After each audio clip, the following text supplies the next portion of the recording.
चलो भी सातों क्वेश्चन करते हैं। देखो पढ़ो। देखो एक चालक में 50 वोल्ट पर 2 मिली एम्पियर, ठीक है, और जी 60 वोल्ट पर 3 मिली एम्पियर धारा बहती है। चालक ओमीय है या अनओमीय है, इसे गणना द्वारा स्पष्ट करना है। अब देखो पहले ओमीय और अनओमीय की कंडीशन सुन लो, होती क्या है ओमीय और अनओमीय की। देखो क्वेश्चन नंबर 7 है ना, देखो क्वेश्चन नंबर 7 है, ओमीय और अनोमीय की कंडीशन देख लो। देखो देखो अगर जैसे विभवांतर होता है, विभवांतर है, ठीक है, विभवांतर है हमारा v।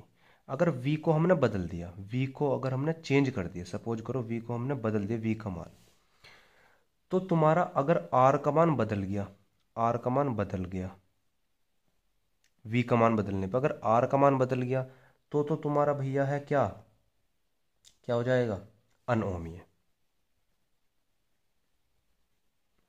और अगर r का मान नहीं बदला, नहीं बदला, तो भैया फिर वो है ओमीय।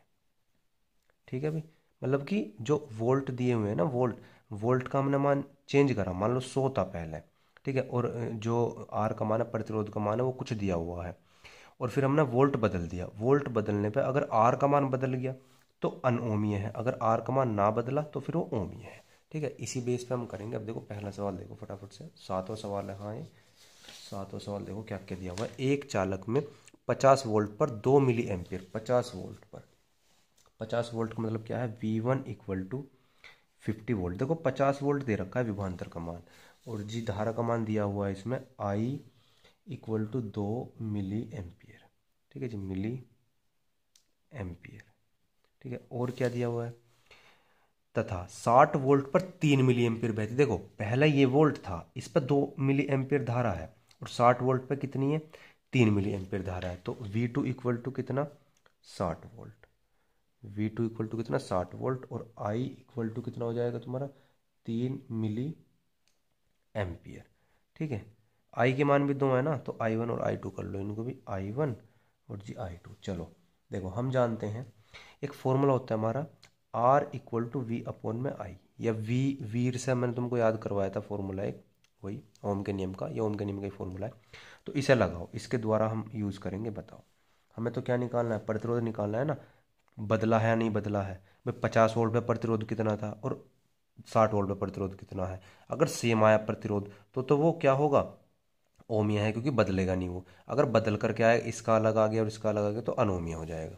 तो बताओ R1 equal to V1 upon में क्या हो जाएगा, I1, और इधर लगाओ R2 equal to V2 upon में I2। V1 कितना है अभी 50, I1 कितना है 2।